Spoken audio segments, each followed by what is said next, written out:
Magandang araw po, welcome po sa aking channel, Love9 TV. Patala sa 10. Meron po ba kayong mga properties na napapabayaan or non-performing assets? Plan nyo ibenta, pero wala kayong oras sa pagbibenta nito. Kung ito'y pagkakatiwala nyo po sa amin, tawag lang po kayo sa aking numero, usap po tayo, gawa ko po ng video for free. Yes, libre po, wala po kayong babayaran. Tutulungan pa namin kayong mabenta ang inyong property. Kami na po bala sa marketing, sa boosting, or paid ads. Even sa tripping, hindi na po kayo mapapagod sa pag-entertain ng mga buyers. Kami na po bala sa lahat.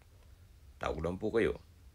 Nandito po tayo ngayon sa Buhay na Tubig, Imus, Cavite, kung saan meron po tayong bagong video presentation. Isang 2-story house na may lot area na 109 square meters. Ito po ay corner lot at ang floor area po ay 88 square meters.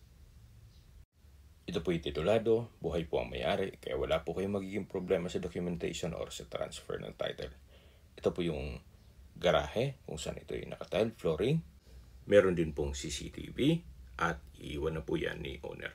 Ito po yung main door, naka-aluminum screen door at solid wood. Welcome po dito sa bahay ni ma'am at sir. Ito po yung living area o salas. Ito pong sliding glass windows ay may blinds. Maayos ang pintura ng ceiling at wall. Then, premium tiles po ang ginamit dito sa flooring. Ito po ay well-maintained, kaya ready for occupancy. So, mula po dito sa living area, ito naman po yung formal kitchen. Naka-quartz kitchen countertop with built-in gas range, range hood, storage ng kitchen utensils, at meron pong wall-mounted cabinet. Ito naman po yung dirty kitchen kung saan meron po itong mga wall-mounted cabinet, then glass blocks, quartz kitchen countertop, at built-in kitchen cabinets. Ito pong natatanaw nyo na espasyo dito sa dulo ay isa ngayon pansamantalang ginawang office, pero kung meron man po kayong PWD or senior citizen sa pamilya, pwede po itong gawing kwarto para sa kanila. Kuha ng malaki naman po ang espasyo nito. Then meron pong access door na papunta naman dito sa garahe, kung saan dyan po tayo galing kanina. Then meron pong stairs, mamaya check natin yun. Naka-tiled wall po dito sa dining area side. Hanggang dito po ay premium tiles ang ginamit dito sa flooring. Then meron pong understairs na common toilet and bath.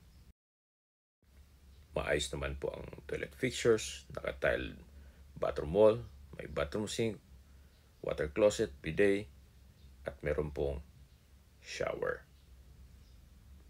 Paglabas niyo po dito, meron pong understairs storage, at yan po ulit yung living area, yung formal kitchen, at aakyat po tayo para check natin yung mga kwarto. Ito pong stairs ay naka-concrete staircase, wooden handrail, at metal railing.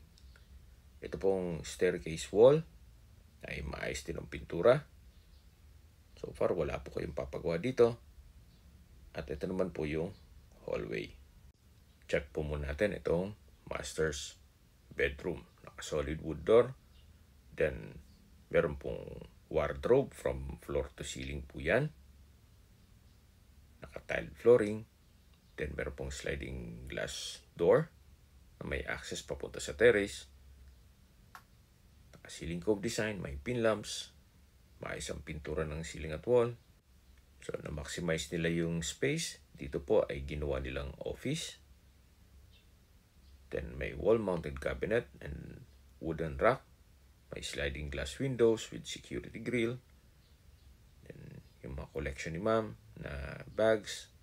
Then, meron pong access door dito papunta sa balkonahe o terrace, kung saan napakalaki pa po ng espasyo. Then, meron pong spiral stairs. Mamaya, i-check natin yon. So, babalik po ulit tayo dito sa loob. Ito po yung office. Then, ito naman yung bedroom. Ito pong mga split type aircon na nakikita nyo ay iiwan na po yan ni owner. So, ito po yung common toilet and bath. At dito naman po yung second bedroom. Maayos ang pintura ng ceiling at wall, naka-ceiling cove design, may pin lamps. Meron po malaking sliding glass window na may blinds. Then dito naman po ay meron pong wardrobe. Then naka-tile flooring, may split type aircon. At meron din pong access door na may security grill dito sa balkonahe o terrace. Dito po yung naka-tile flooring na rin. Then naka-concrete railing. At kalahati nito ay covered. So balik po ulit tayo dito sa second bedroom. Tunghayan nyo po ulit bago tayo lumabas. So naka-solid wood door na rin po ito. At ito po yung common toilet and bath. Meron pong bathroom sink, water closet, bathroom cabinet, naka-tile bathroom wall, may shower at bathroom window. Labas po tayo para check natin ibang parte nitong bahay. So ito po yung staircase wall. Then sa dulo ay meron pong glass blocks na nag-serves as natural sunlight. Mula po dito ay matatanaw nyo na yung living area at yung dining area. Yan po yung tinutukoy ko na possible pwedeng gawing bedroom. So labas po tayo. Ito po yung main door. Ito yung covered car garage. Then dito po may another space na kakasya pa ang isang sasakyan. Dito man po ay high ceiling. Ceiling cove design, may pin lamps. Then ito po yung stairs papunta naman sa balkonahe.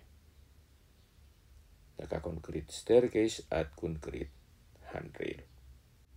Samahan niyo po ako. Akyat po tayo. Actually, kung big family po kayo, pwede pong mag-extend ng another room dito. Gawa ng napakalaki pa po ng espasyo nito. Then, yan pong may ceiling cove design na area ay pwede pong gawing family area. Well, opinion ko lang naman po. So, depende pa rin yan sa inyo kung ano magiging project nyo once na na-acquire nyo ito. Ito po yung spiral stairs na kaninang tinutukoy ko. Samahan niyo po ako. Akyat po tayo. Meron po ditong view deck. Stainless at concrete ang railing.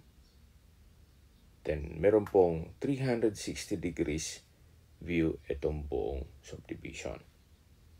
At kung seguridad naman ang pag-uusapan, meron pong 24 hours security. Ang kagandahan pa po dito, ito'y flood-free area. Ganun po kaganda ang lokasyon nitong property at malapit po sa lahat or accessible po sa lahat. Habang pinagmamasdan nyo po itong buong property, ay pag-usapan na natin ang distance, location at travel time. Ito po ay in between two major roads gaya ng Daang Hari na may access sa MCX all the way to SLEX or South Luzon Expressway at ibang parte ng Metro Manila. Ganun po kaganda ang lokasyon nitong property. At malapit din po ito sa Aguinaldo Highway. Mula naman po sa mga public market, groceries, convenience store, remittance center, banks, at iba pang business establishments, 1 kilometer lang po ang distance. Then, ang travel time is mga 5 minutes. Mula naman po sa hospital o South Imos Specialist Hospital, ang distance is 7.3 kilometers at ang travel time is 15 minutes. At mula naman po sa Manila o sa airport, ang distance is 19.5 kilometers at ang travel time is 56 minutes kasama na ang traffic. Okay, sa presyo na po tayo. Binibenta po ito ni owner sa halagang 7.8 million pesos net.